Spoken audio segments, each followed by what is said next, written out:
Alors nous sommes aujourd'hui donc lundi 19 qui se lève. Oui. Et nous sommes d'Af Samech Aleph de Shabbat. Samech Aleph en plein milieu de passé. Hier on est arrivé, on a avancé un petit peu. Tano Rabanan. Kishehu Noël shel Yamin v'hagach Noël shel Semol. Quand on met la chaussure, on met d'abord la chaussure de droite, ensuite la chaussure de gauche. Kishehu Choletz shel Semol v'hagach Choletz shel Yamin. Quand on enlève par contre la chaussure, on enlève d'abord celle de gauche et ensuite on enlève celle de la droite. On enlève, on commence par la gauche. On donne le kavod à la droite car elle reste encore chaussée. Quand il va se laver un homme, il se lave d'abord côté droit, ensuite côté gauche. Côté gauche, tu expliques c'est quoi côté droit, côté gauche. Comment c'est main droite, main gauche, tout ça, et après pied droit, pied gauche. C'est ça, la tête, il va dire que la tête en premier, mais droit après gauche. Si quelqu'un il fait des onctions, donc il commence par d'abord côté droit, ensuite côté gauche. Celui qui va faire donc une onction de tout son corps, il commence d'abord par sa tête en premier. Mais la tête, comme vous le savez, c'est la tête, le chef de tous les membres, parce que c'est elle qui décide tout. Donc on a fini avec l'histoire de la chaussure, on va passer maintenant à un autre sujet complètement différent. Vélo et tefilin. On a dit que le Shabbat, on n'a pas le droit de sortir avec les tefilin sur soi. Ok? Alors, de les mettre ou de les sortir? Non, on parle de sortir. Les mettre, bien sûr que non. Ça sert à rien. Si tu n'as pas le droit de les mettre, tu m'apprends à me dire que tu n'as pas le droit de sortir. Pourquoi c'est. Pas le droit de les mettre, déjà. Très bien. Imagine quelqu'un, il les a déjà. Vendredi, il rentre Shabbat. Il dit, monsieur, voilà, il faut les enlever. Amar al-Safra, hein? Amar al-Safra, il a dit al-Safra. Pardon, monsieur? Il pourra les plier finalement s'il rentre dans le Shabbat. Non, parce que si tu prépares pour le chef, pour le Khol. Tu les mets dans un sachet fermé. Amar al-Safra. Lo tema al-ba demande Amar Shabbat la uzman tefininhu, ella fil demande Amar Shabbat uzman tefininhu. Lo yese demate, tu vas sur ta rabbi, Al-Safra, il dit comme ça. Quand on a dit dans la Mishnah qu'on n'a pas le droit de sortir avec les tefilin, c'est pas seulement le hacham qui a dit Shabbat la uzman tefininhu. Il y a hacham qui dit Shabbat la uzman tefininhu. C'est-à-dire, on n'a pas le droit de mettre les tefilin Shabbat. C'est pas le moment. Donc, celui-là, c'est sûr que si c'est pas le moment, tu n'as pas le droit de le porter. Mais, elle a fait l'ulema d'Abbas Shabbat zman tfilinhu. Même celui qui a dit que Shabbat c'est zman tfilin, ça veut dire que si on celui qui a dit on a le droit de mettre Shabbat tfilin Shabbat, même celui-là, c'est à sorte de sortir avec dans la rue. Pourquoi? De crainte qu'ils viennent aller sortir 4 amot. Parce que comment il va les sortir? Imagine qu'il a envie d'aller aux toilettes Shabbat. Il est obligé donc d'enlever les tefilin 4 amot avant. Et donc on a peur qu'il va les porter avec lui, donc avant d'entrer dans les toilettes. Non, mais à mon avis, les porter, c'est uniquement les porter dans la main, pas les porter sur soi. Même sur soi. Même sur soi. Un talit, on a le droit. C'est pas conseillé comme un talit, c'est un habit. Un talit, c'est un habit. Tefilin, c'est pas un habit. Un talit, maximum, tu peux rentrer avec dans les toilettes si vraiment tu n'as pas le choix. Tu rentres les tzitzit. Tefilin, tu es obligé de les enlever dans les toilettes. Ravi, tu as un avis qui te dit tu ne les mets pas parce qu'on a peur que tu sortes avec dans la rue. Non, c'est pas ça que l'avis. L'avis, non. L'avis que il dit Shabbat, on peut mettre les tefilin, il dit Shabbat, on peut pas mettre les tefilin. Il te dit c'est pas l'osman chez le tefilin, et l'autre te dit de peur que tu marches. Non. Tu vas aux toilettes. Non, alors, je répète. Même, alors, il y a deux avis. Il y en a un qui dit Shabbat, on peut mettre les tefilin. Il y en a un qui dit Shabbat, on met pas les tefilin. Dans les deux cas, on te dit, c'est à sorte de les porter Shabbat. Tu comprends? Dans les deux cas, c'est à sorte de les porter dehors, pas les mettre. Parce que l'autre, il dit que tu as le droit de les mettre. Si tu veux les mettre dans la synagogue, et non. Tu as un qui t'a dit tu as le droit de les mettre, mais pas de sortir avec, pas de les porter, mais tu ne les mets pas parce que tu ne veux pas les porter. La seule interdiction de l'autre deuxième avis, te dit parce que tu risques de les porter. Celui qui dit qu'on a le droit de les mettre à la synagogue, que le Shabbat c'est un zman tefilin, c'est pas interdit de les mettre. Même celui-là, il te dit, tu n'as pas le droit de les porter Shabbat de peur de les sortir dans la rue. Tu as compris? Pardon, monsieur? On va le voir dans le Pérec après, dans les derniers prakim de Shabbat, on parle de ça aussi. On les met et on part avec, c'est pas grave. Oui, on a dit. Ça c'est Sha'atatat, pareil. On ne te dit pas de le faire a priori. On les met, j'ai pas compris. Si on les trouve dans la rue ou dans la maison? Si on trouve des tefilin dans la rue, on les met sur soi. Mais ça fera rien, tu les mets. Tu ne vas pas les laisser comme ça jeter. tu les mets et tu pars avec. D'accord. Mais on est en train de dire que de façon générale, a priori, on ne met pas les tefilines Shabbat et on ne les porte pas. Maintenant, l'agma dit Kadematela Asefa. Il y en a qui enseignent cela sur la Sefa. C'est-à-dire, quand dans la Sefa on a dit, quand on a dit dans la Sefa, même si quelqu'un il a porté les tefilines dehors, il n'est pas Hayab Hatat. Parce que la crainte, c'est pas vraiment porté. Comme on a dit, c'est la crainte de peur de les transmettre, donc de les déplacer dans la rue.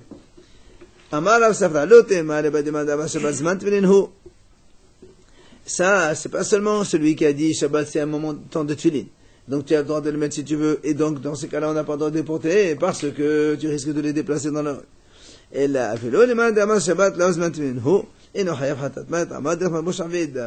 mais même celui qui dit que Shabbat, on met pas les tefilin. Même celui-là, si tu portes les tefilin Shabbat, il n'y a pas hayub hatat pour ça. Pourquoi? Parce que même celui qui a dit qu'on n'a pas le droit de les mettre Shabbat, ça s'appelle pas porter. Le seul risque, c'est juste de les déplacer au cas où tu vas aller aux toilettes. Et donc, il n'y a pas vraiment hayub hatat. Pourquoi? Parce que derrière ma bouche, c'est un petit peu comme un habit aussi. Donc ça ne s'appelle pas vraiment porter. Donc, dans les deux cas. Nous aussi qu'on voit que par exemple à la maison, tu ne pourrais pas les mettre. On te dirait Shabbat, tu les mets à la maison, les tefilines, tu ne les sors pas. Shabbat, c'est comme ça. C'est qu'on voit qu'on les met pas, les tefilines Shabbat. C'est où qu'on le voit ça? C'est marqué dans la Torah, les hautes à l'être. On dit que Shabbat c'est haute, et la Brit Mila c'est haute. On a besoin de deux hautes pour témoigner qu'on est des juifs. Donc Shabbat, on dit Shabbat c'est même en semaine, on le dit. Très bien, mais donc il y a Shabbat qui est haute, il y a Tefillin qui sont hautes, il y a la Brit Mila qui sont hautes. Il y a trois signes. Non, Kolam Mosif Godéa. C'est marqué celui qui va rajouter, ça veut dire que tu donnes moins d'importance à l'autre. Tu as besoin de deux témoins, tu as deux témoins. Il ne faut pas prendre plus. Non. Il y en a qui les mettent le Shabbat? Non. Mais on n'a jamais trois. Trois en même temps, non? Jamais. Non. C'est vrai, il a raison. Non, c'est pas marqué, c'est Mosif Godéa. C'est vrai. Hein? C'est pas marqué qu'on ne met pas de Mais c'est Haramim qui ont dit qu'il ne faut pas les mettre. Mais est-ce que cette crainte, de crainte que tu les portes dans la rue, est-ce qu'au départ elle est Non, à l'origine, c'est pas ça. À l'origine, il y a deux signes, ça suffit. Maintenant, on va rentrer donc dans un autre sujet, donc complètement différent. C'est ne pas sortir avec ce qu'on appelle un camé. Un camé, ce sont des écritures on met dans un parchemin et on accroche chez des gens, porte-bonheur ou soignés, etc. Et là, donc, c'est un grand sujet, donc on va discuter maintenant. Donc, déjà, la Mishnah a dit, on n'a pas le droit de sortir avec un camé, bisman chez enomena mumhe. Ça veut dire que quand il n'est pas professionnel, c'est-à-dire il n'a pas fait ses preuves. D'accord? Tu ne peux pas apprendre aujourd'hui, les gens qui prennent un fil rouge et sortent avec Shabbat, ça ne s'appelle porter, c'est interdit. Parce que ça n'a fait aucune preuve. Tous les lacets, les trucs studs qui mettent. Ouais, c'est assurd de porter Shabbat. Tous les fils en plus, c'est assurd de porter Shabbat. Je parle français. Oui, tu l'as fermé. Point à la ligne. Il est fermé, il est cavois, je peux plus l'ouvrir. Je parle français. Oui, ravi. Point à la ligne. C'est normal, on peut. C'est normal pour les femmes, oui, on peut, mais pour les hommes, non. Amara Papa, allez. Il vient à Papa et dit Lo tema ad de mumhe gavra ou mumhe kamiya. Ella, qui va de mumhe gavra, afagav de la mumhe kamiya. Alors, il y a ici deux façons de montrer qu'un kamé est professionnel. Soit le monsieur qui l'a fait a prouvé ses preuves, soit le kamé lui-même, il a fait ses preuves. C'est-à-dire, soit le monsieur, un kamé, c'est un khamia, une amulette en français, et on est ici les rabbanim qui écrivent des trucs, et ils les mettent dans un parchemin, ils les accrochent comme ça en collé chez les enfants, chez les gens comme ça. Voilà. Alors, est-ce qu'on a le droit de porter ça Shabbat ou non?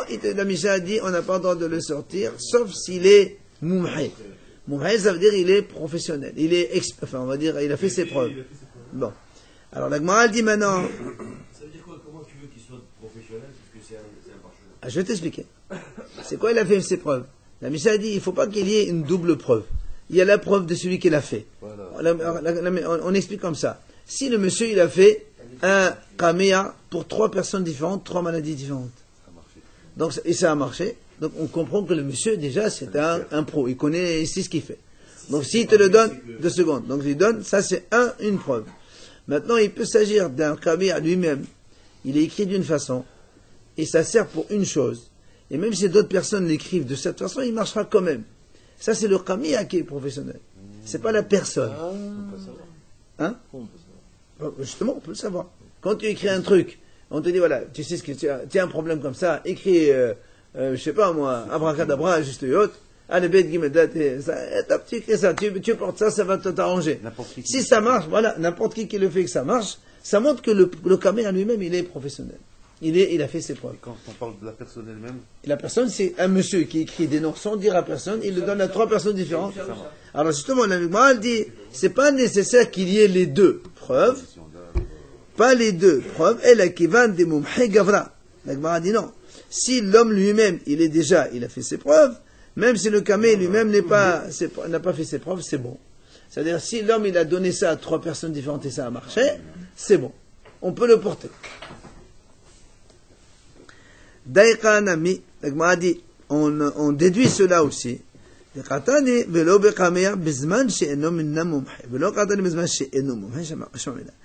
a dit, donc ça c'est une preuve qu'on parle bien du monsieur et pas du camé lui-même, puisque la Mishnah elle dit, Bisman, quand il ne provient pas d'un expert. Quand le camé ne provient pas d'un expert. Donc on parle bien de l'homme qui est expert et non pas du camé qui est expert. Ce qui compte, c'est l'homme et c'est pas le camé. Et c'est pas nécessaire que ce soit les 2. Tano Rabbanan Chachamim enseigne. Ezeo kameh mumche. Qu'est-ce qu'on appelle un kameh professionnel? Kol sherepa veshana veshilesh. Il a guéri un, une deuxième et un troisième. Ça c'est le même kameh lui-même. Il a donc servi à 3 personnes différentes. Le même, d'accord? Quel que soit celui qu'il a écrit. c'est le camé lui-même. Voilà, ça c'est kameh professionnel. Donc tu lui prends quelqu'un, tu lui donnes à l'autre, c'est la même chose. Voilà. אחד קמיע של כתב, ואחד קמיע של עיקרין, אחד חולה שיש בו סכנה, ואחד חולה שיש בו סכנה, לא שנכפה, לא שלא יכפה. Alors, la Gemara dit comme ça, que ce soit un caméa écrit sur un parchemin, ou que ce soit un caméa ikarin, on met là-bas des petits encens. Oui. Ou encore, pour des malades en danger, ou des malades qui ne sont pas en danger. Ça peut servir, voilà, ça peut servir, c'est quand le caméa il est bon, voilà, il sert. Lo shenerpa, pardon, pas que l'homme, il a des chutes, et là, chez le irp, c'est-à-dire, on l'utilise à titre préventif. Comme ça, exactement, c'est ça les chutes. C'est-à-dire qu'il n'a rien encore. Ça veut dire qu'on y met ça, c'est pas qu'il faut d'abord qu'il tombe, voilà, Ouais, pour ne pas, si par exemple dans sa famille il y a cette maladie, lui il met ça comme ça, il ne tombe pas. Mais de toute façon, c'est pas très juste, ça, non, Pourquoi c'est pas très juste? un peu quand même. Pardon? Quelqu'un qui est malade dans le IHM, c'est quoi ces trucs-là? Il y a toujours prix Hachem, il y a toujours des moyens en tes possessions que tu peux utiliser. Mais, du coup, on s'appuie sur le. Non, ça a toujours, dans ces cas-là, tu vas voir le médecin. La Torah l'a dit, va la paix et la paix. Donc il faut bien aller voir le médecin. La paix et la paix, c'est que le médecin qui te le soigne. Le médecin aussi, donc tu vas aller voir le médecin, c'est pas interdit. Je n'ai pas compris ce que vous disiez. Tu as le droit d'aller voir le médecin, c'est la Torah qui te donne l'autorisation. Quand tu frappes l'esclave, ça, là.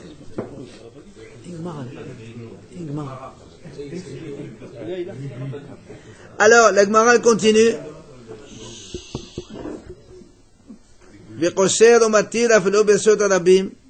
Et on a le droit donc d'attacher, de détacher ce camé-là même dans la rue.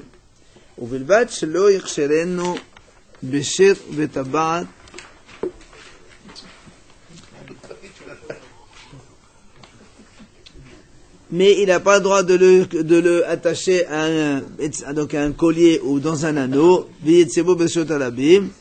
et qu'il sorte avec dans la rue, de peur que les gens le voient évidemment, que si on met ça en tant que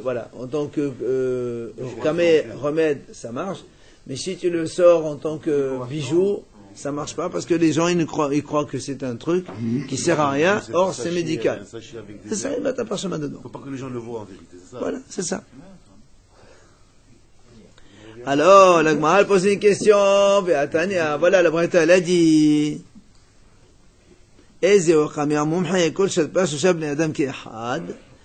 tout à l'heure, rappelez-vous, on a dit que le caméa mumhay, c'est quoi? C'est un caméa qui a soigné une fois, une deuxième fois, et une troisième fois. Ça sous-entend même la même personne. Maintenant, la Braïta a dit, non, c'est quoi un caméa mumhay? C'est le pash lo shabne adam. Il a soigné 3 personnes différentes. Donc, c'est pas la même définition. D'accord? Tout à l'heure, on a dit, il a soigné une fois, 2 fois et 3 fois, même chez la même personne. Et maintenant, on te dit, qu'est-ce que c'est un caméra professionnel? C'est celui qui a guéri 3 personnes différentes. Donc, c'est contradictoire. Alors, la Gemara dit la kasha, c'est pas une question. Il dit, un, c'est pour rendre expert la personne qui l'a fait. Un, c'est pour rendre expert le camé lui-même. D'accord? Comme on l'a dit au début, si c'est un monsieur qui fait, donc un monsieur qui le fait à 3 personnes différentes, non, un monsieur lui-même qui le fait, le même qui fait 3 fois, c'est lui qui est expert. Maintenant, si c'est le camé lui-même qui sert à 3 personnes différentes, c'est le camé qui est expert. Même si c'est pas la même personne qui l'a fait. Amar à papa. Il dit à papa, pshitali, c'est évident pour moi. Tlat kamea le tlat gavre, tlata zemne. Et mahe gavra, et mahe kamea. Si il y a 3 camés, on les a donnés à 3 hommes différents. Et chaque fois, 3 fois ça a marché. Dans ces cas-là, le monsieur, il est reconnu. Et le camé aussi, il est reconnu, puisqu'on l'a utilisé 3 fois chez 3 personnes différentes. Aussi bien le camé que le monsieur, donc ils deviennent tous les deux certifiés, on va dire, comme ça. Vous avez pris 3 différents, hein? Oui, tlata kamea, on a dit 3 kamea'im. Maintenant, tlata kamea, c'est ça. Tlata kamea le tlata gavre. Had zilna. Si maintenant, un monsieur, il écrit 3 kamé. Et il les donne à 3 hommes, donc chacun différemment, mais une fois ils les ont utilisés. Et ça a marché. Gavra et mahe, évidemment, c'est lui qui a fait ses preuves, le monsieur, puisqu'il a écrit à 3 personnes et tous les 3 ils ont guéri. Par contre, ce caméra-là, il n'a pas encore fait ses preuves, puisqu'il n'a pas utilisé le même chez 3 personnes. Si maintenant on a utilisé un seul camé, et on l'a donné à 3 personnes différentes, et il a marché chez les 3 personnes. Là, c'est le contraire. C'est le camé qui a fait ses preuves, puisqu'il a marché chez 3 personnes, le même camé chez 3 personnes, mais le monsieur n'a pas encore fait ses preuves, puisque c'est le même camé pour les 3. Mais son camé, il a guéri 3 personnes. Le camé, il a guéri, non, un camé. Ah, oui, on ne dit pas c'est le sien, on ne sait pas qu'il a écrit, on s'en fout, mais le camé, celui-là, il a marché pour 3 personnes. Donc c'est le camé qui est professionnel, le monsieur non. Bah, et papa, il pose une question. Tlata kamea le had gavra. Si maintenant, un monsieur, il écrit 3 camés différents, et il marche chez une seule personne, pour 3 maladies différentes, mais chez une même personne. Donc, on m'a dit, est-ce que,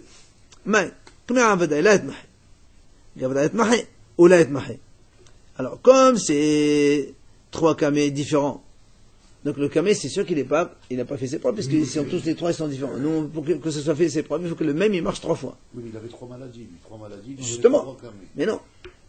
Non, on te dit, le camé, ça n'a pas marché, ça n'est pas professionnel, pour qu'il soit professionnel, il faut qu'il marche lui-même 3 fois. Or, ici, on a utilisé 3 camés différents. Mais, le fait qu'il a marché 3 fois chez la même personne, est-ce que tu considères ça 3 hommes différents? D'accord? Gavra et mahé ou la et mahé? Il y a 3 camés pour la même personne. Tu peux pas dire je répète. Qui a marché pour 3. Je répète, il y a 3 camés différents. Pour une personne. Pour une seule personne. Et comme donc il y a 3 maladies différentes, est-ce qu'on considère que c'est comme si il y avait 3 hommes différents? Ou bien tu considères l'homme, un seul homme? C'est ce que je demande. Mi amrinan ha asile. Voilà, ça a marché 3 fois, donc l'homme aussi il est professionnel. Ou bien tu vas dire non, puisque c'est le même monsieur, c'est le même individu, donc c'est peut-être ce mazal lui qui fait comme ça que ça marche avec ce truc-là. Parce que pour qu'il soit professionnel chez l'homme, il faut qu'il lui donne 3 messieurs différents. Or là, c'est un seul monsieur qui les a utilisés. D'accord, dans des situations différentes. Alors nous, on peut dire peut-être que ce monsieur, il a un mazal particulier, et qui marche pour ça. Alors d'autres messieurs ne marchent pas. Mais c'est pas le même camé On a dit au début, Hein? on a dit au début que c'était où il fallait que le monsieur soit montré. Monsieur Moumhay, c'est-à-dire que c'est quoi Monsieur Moumhay? Il a donné à 3 messieurs différents. Qui a guéri 3 maladies différentes. 3 messieurs différents, on a 3 dit. messieurs différents. Ouais. Ou alors. C'est le camé qui est Moumhay. Très bien. Or là, ici, non, mais ici, le camé, il a marché 3 fois. Il marche donc. Oui, mais il a marché chez un seul monsieur. Il n'a pas marché chez 3 hommes. C'est ça notre question. Est-ce que tu considères le monsieur 3 fois, c'est comme 3 personnes différentes, ou bien non? Si c'est 3 personnes différentes, c'est sûr que le monsieur, il a fait ses preuves, le professionnel. Mais ici, vu que c'est la même personne, peut-être que lui, monsieur, il est particulier, on va dire, il marche bien avec cette personne, mais pas les autres. Mais non, bon d'accord, mais maintenant ce camé-là, en question, il soignait 1, 2, 3, il est efficace. marche le camé. Donc on peut le porter. C'est la question. On peut retourner la question. On est d'accord sur ça. La question que la Gemara pose, est-ce que le fait que ce camé qui a été utilisé 3 fois chez ce monsieur, on le considère aussi que celui qui l'a fait, il est professionnel, ou auquel cas, s'il fait un autre camé, il peut le donner à l'autre marché ou pas, on ne peut pas encore. Et la Gemara dit Teko, on ne sait pas répondre. Pas considéré comme qui chauffe ça. Non. Camé, hein? Non. Donc tu pourrais le faire aujourd'hui. Bien sûr, il y a beaucoup de gens. Oui, il y a des gens qui le font. Oui, bien sûr. Il y a des gens qui le font. Qu'est-ce que tu fais au Goïm, toi? Non, je te pose la question. On s'en fout des Goïm. Oui, est-ce que tu pourrais faire un commerce de ça? Je dirais une personne. Ah, ça, je sais pas. Tu donnes, si tu marques le nom d'Hachem dedans, c'est sûr que non. Non, tu peux pas marquer. Si, il marque des noms cadeaux dedans. Hein? Non, la question, bien sûr, on a dit, soit le camé il est professionnel, soit le monsieur qui le fait est professionnel, dans les deux cas on peut les porter Shabbat. On a dit, on peut le porter. Le camé, on peut le porter, ce camé. Mais le monsieur qui l'a fait n'a pas encore le diplôme de professionnalisme. C'est ça la différence. Alors il va y aller au Gemara poser une question.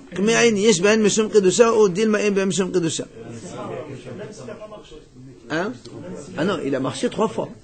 Il a marché 3 fois. Pour la même personne. Alors le monsieur maintenant il devient professionnel. N'importe ce qu'il écrit. Voilà. Tout ce qu'il écrit, c'est bon.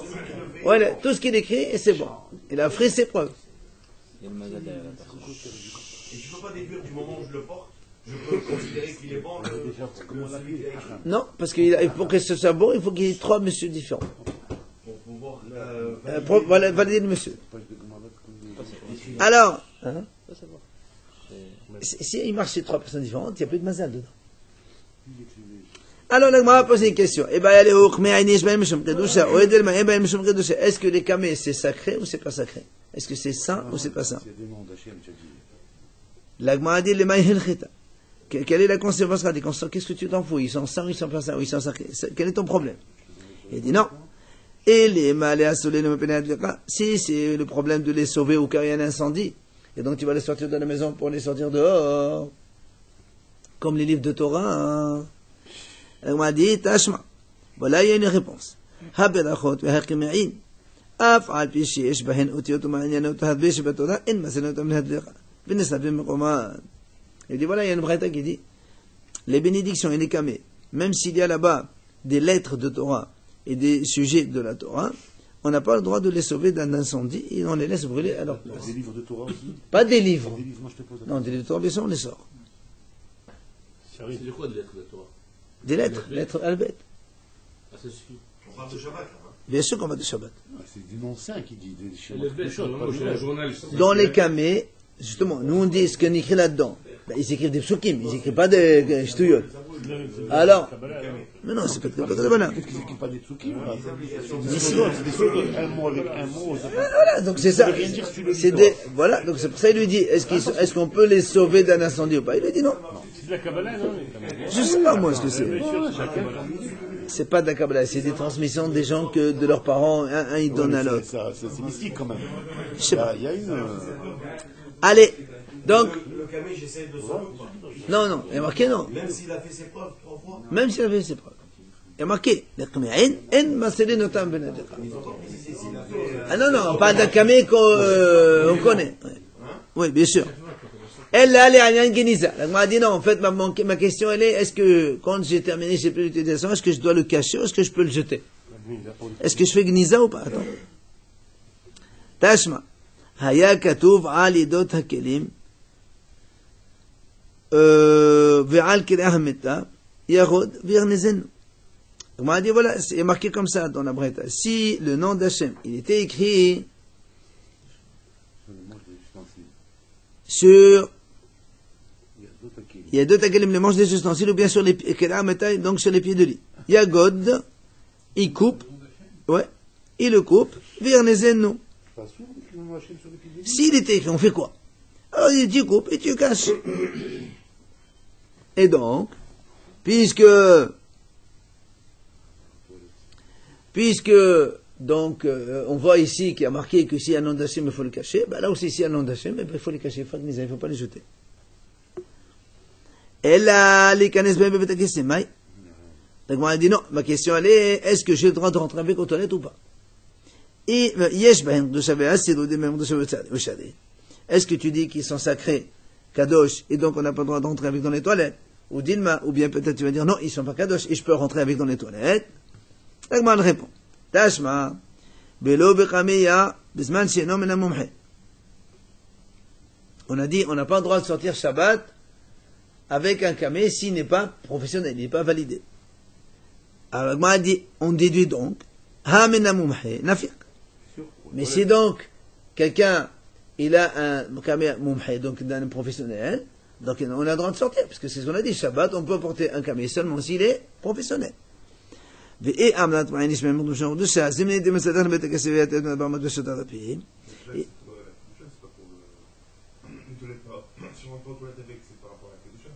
c'est ça la question qu'on pose. Nous, on a posé la question. Est-ce qu'on peut rentrer kadosh, oui ou non? Le Gemara lui dit, c'est pour savoir est-ce que je peux rentrer dans les toilettes ou pas. Alors le Gemara répond. Maintenant, il lui répond. Il lui dit, voilà. C'est marqué dans la Mishnah, on n'a pas le droit de sortir avec un kamé non professionnel. Ça veut dire que si les professionnels, tu as le droit de sortir avec. Or, si je sors avec, tu comprends très bien que je vais aller aux toilettes avec. Le Shabbat aussi, on va aux toilettes. D'accord? C'est ce qu'il lui dit.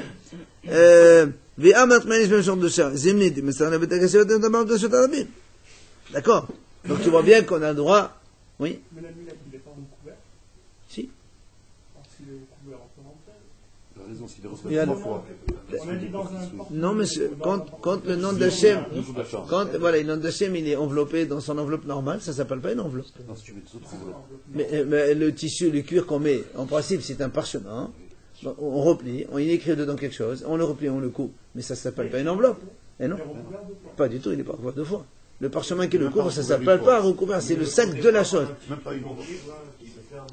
Oui, mais ça, c'est l'étui, ça c'est l'étui du nom d'Hachem. Tu le fermes 2-3 fois, tu peux rentrer. Non, non.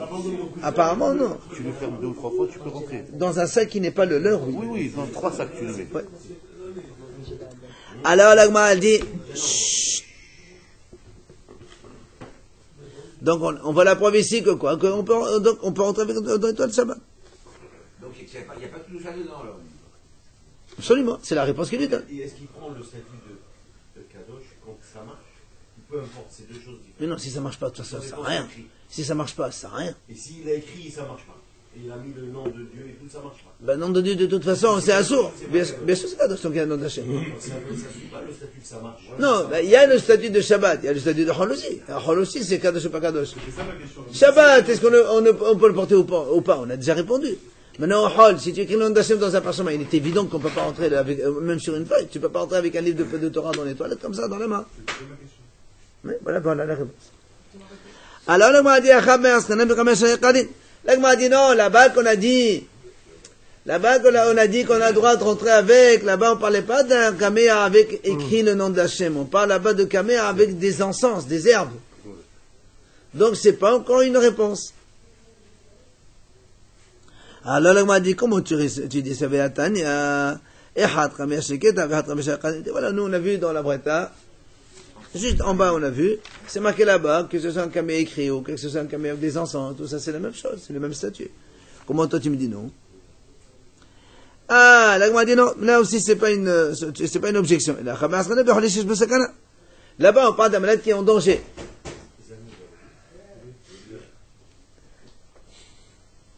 Là on m'a dit là-bas, on parle d'un malade qui est en danger, puis il a le droit de rentrer avec, c'est pas un problème.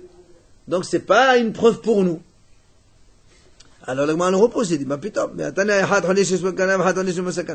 dans la Braïta là encore une fois, c'est marqué, un malade en danger ou non en danger, c'est la même chose. Et là le Gemara dit non, qui va démasser, puisque ce camé Iswan, même s'il le tient avec sa main, ça marche.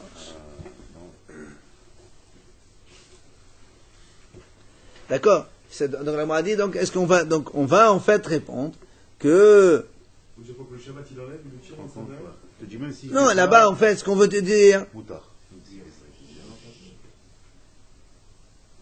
La Gemara dit non, là-bas c'est pour te dire que puisque le camé ça marche, eh bien même si après la personne elle le prend dans la main pour mâcher 4 mots, c'est pas grave du tout. תכשיטו. והתניא לגמרא dit, והתניא רבי יהושע היה אומר, ובלבד שלא יחזינו בידיו ועמוד בשוט הרבים. לגמרא dit, pourtant c'est marqué, que Rabbi Yeshua dit, ça c'est valable uniquement si tu l'accroches sur toi, mais si tu le prends et tu le transportes à votre château, c'est assaut. Comment toi tu m'as dit oui on peut? Hein? Oui, Shabbat c'est assaut. On parle de Holi Shish Moussakana. Non, on a dit que dans les deux cas, dans la Braïta on a dit les deux. Oui, mais pour, comme il a dit, Rachid a dit que Holi Shish Moussakana, il peut le prendre dans sa main parce que ça fait partie de ses habits. Il va pas, on s'en fout. S'il marche 4 amotes, c'est moutard. Et justement, c'est pas ça qu'on trouve que la Rabbi a dit non monsieur, tu peux porter un camé dans la mesure où tu ne le portes pas dans les mains. En tant que collier, mais pas dans les mains. Il dit non, ici tu sais pourquoi? Ici parce que il est recouvert par un étui en cuir. Alors là, moi, dit, il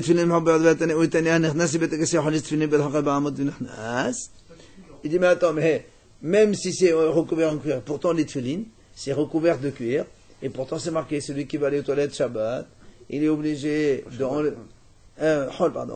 il est obligé d'enlever les tefillin 4 amot avant d'entrer dans les toilettes. Pourtant, les tefillin, le parchemin, il est recouvert de cuir. Le boîtier noir, il est du cuir, c'est du cuir ça. Et le parchemin, il est dedans. 2 fois. Il y a le nom de Dieu, quoi. Deux épaisseurs. Oui, c'est vrai qu'il y a 2 épaisseurs, mais bon, hein. Il y a le nom de Dieu. Où tu vois le nom de Dieu? Dans le Shin, la Shin d'Alet. C'est ce que l'Agma a dit. Très bien. L'Agma a dit, Hata Mishum Shin. Là-bas, sur le boîtier, il y a le Shin. Le Shin, c'est sacré, c'est le nom d'Hachem. Donc il est carrément à l'extérieur. C'est pas le nom de Dieu. Si, c'est Kadosh. C'est Kadosh. Ils font pas les problèmes. De Amal Abaye, regarde. De Amal Abaye, regarde. Shin c'est Tefillin, Alakha le Moshe Messinaï. D'accord. D'accord. Donc tu vois bien que Alakha le Moshe Messinaï, de mettre le Shin sur les Tefillin. Et donc c'est très important. Et c'est Kadosh. Et là-bas c'est pour ça qu'on rentre pas avec dans les Tefillin. De Amal Abaye, Dal c'est Tefillin, Alakha le Moshe Messinaï. Il a dit même le Dalet qu'on a dans la lanière de la tête, c'est aussi Alakha le Moshe Messinaï. Et même le Yud. Le Amalabé Yud qui est dans le bras ici, à côté, qu'il faut tenir toujours dans le boîtier. Alakha le Moshe Messinaï. Donc, c'est pour ça que tu ne peux pas comparer avec le tefillin. Hein? Dans les tefillin, ça sert à rien. Mais dans le truc, oui. Voilà, dans le truc. Tu marches sur 4 amotes ou tu rentres aux toilettes? Par rapport au... La question maintenant, on parle de marcher sur 4 amotes, Shabbat ou rentre aux toilettes? Non, rentre On est passé d'un sujet. non. C'est en vérité, la réponse, c'est que là-bas, on lui a permis de rentrer avec parce qu'il était recouvert en cuir. Et dans le camé, il n'y a pas de Chine, de Dalet et de Dieu. Justement, c'est par ça il a dit, il n'y a pas. Mais comme il est recouvert, il n'y a pas de problème. Mais marcher dans la rue avec le dans la main, c'est dans tous les cas C'est sourd. Rabbi Yeshua, il a dit non. Allez, on finit. Ça, c'est la suite de la Mishnah qu'on a vue. On a dit qu'un monsieur n'a pas le droit de sortir avec l'habit militaire. Comment ça s'appelle? Côte de maille. Ça va, comme vous voulez. Tu veux dire. Voilà, bonne, tu me dis des trucs compliqués. Voilà, c'est un truc, un habit militaire, ils mettent tout en métal. Voilà, une carcasse militaire. Tu dirais un gilet anti-balle. Voilà, par exemple. Allez, Sherion, c'est Zarda. Moi, dit c'est ça, en fait. Kazda, Marab, c'est le casque. Magafa, c'est les bottes. Voilà, tout simplement. Ça, on n'a pas le droit de sortir avec Shabbat, des trucs militaires, parce que c'est pour le militaire. Enfin, c'est un habit militaire, donc on n'a pas le droit de sortir avec. Et si on sort, c'est pas Hayab Hatat. On parle pas de temps de guerre, on parle de temps normal. Vous avez vu la page de 20? Oui,